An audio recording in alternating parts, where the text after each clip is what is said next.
agama menghilang dan telah pergi bersama pembawanya atau meninggalkannya para ulama, maka orang-orang akan muncul hidup tanpa menggunakan dasar agama. Di saat orang-orang hidup tanpa adanya bekal ilmu agama, kondisi ini akan melahirkan berbagai fitnah dahsyat. Sebagaimana hal itu ada dalam hadis Rasulullah SAW sebagai berikut.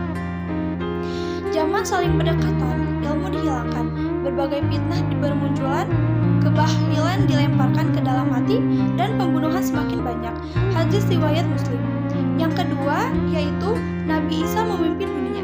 Dalam Al-Quran Surah An-Nisa ayat 159 dijelaskan oleh Allah Subhanahu wa Ta'ala bahwa Nabi Isa alaihissalam akan muncul di dunia dan menjadi saksi bagi umat manusia.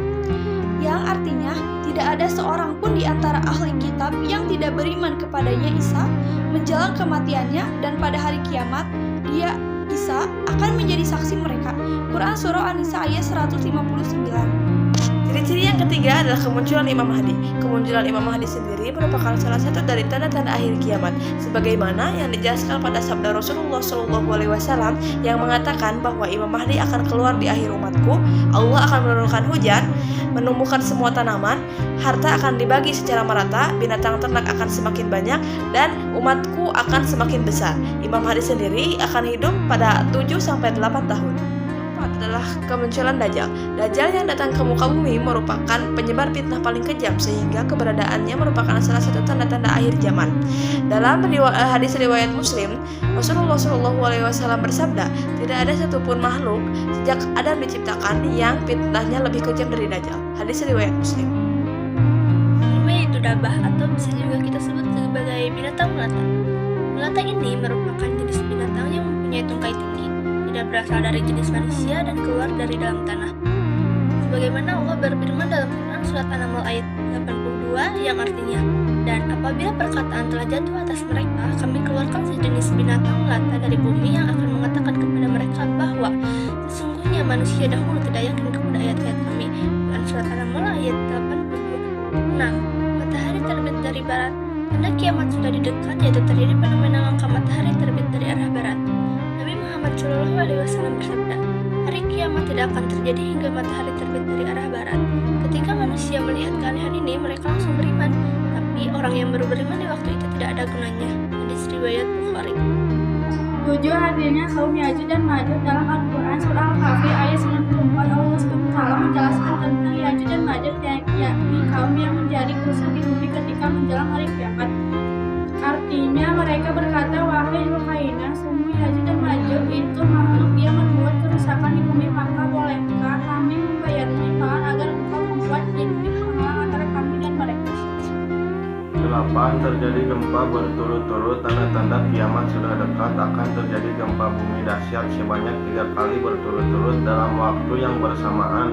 Gempa tersebut terjadi dari arah timur, barat, dan Jazirah Arab. Wahai manusia, bertakwalah kepada Tuhanmu. Sungguh goncangan hari kiamat itu adalah suatu kejadian yang sangat besar. Quran Surat Al-Hajj ayat 1. Yang 9. Muncul kabut dukan. Kemunculan kabut di antara tanda-tanda kiamat itu benar terjadi, sebagaimana dijelaskan dalam Al-Quran surat berikut yang artinya, maka tunggulah pada hari ketika langit membawa kabut yang tampak jelas yang meliputi manusia. Inilah azab yang pedih. Quran surat Ad-Dukhan ayat 10-11. Kemunculan api. Ada banyak hadis yang menerangkan bahwa ketika hari kiamat akan muncul api yang mengiring manusia menuju tempat berkumpul. Dan yang terakhir adalah api yang keluar dari Yaman mengiring manusia ke tempat mereka berkumpul. Ka'bah hancur. Kehancuran Ka'bah menjadi tanda-tanda hari akhir yang dijelaskan dalam Al-Quran. Hancurnya Ka'bah dilakukan oleh doa Suwaikatain yang digambarkan dengan perampasan perhiasan Ka'bah hingga pelepasan kain penutup Ka'bah. Ka'bah dihancurkan oleh doa Suwaikatain yang habasnya perhiasannya dirampas dan pelepasan kain penutupnya. Seakan-akan aku melihat kepalanya botak yang bengkok, tulang kesediaannya yang menghantam Ka'bah dengan cangkul dan skopnya. 12. Al-Quran dimusnahkan. Diriwayatkan dari Abu Hurairah, Rasulullah SAW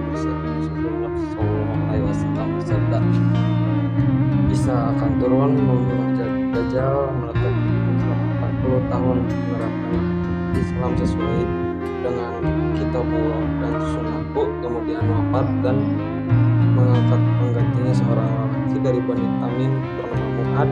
Setelah ia wafat berselang 3 tahun, Al-Quran akan diangkat dan dilenyapkan dari dada manusia dan dari kertas. Hadis riwayat Ibnu Hayyan. Diriwayatkan dari Ibnu Mas'ud, ia berkata, Al-Quran akan dicabut dari dada kalian di waktu kalian tidur hingga dikeluarkan dari rongga setiap orang yang menghafalnya, dan setelah itu Al-Quran tidak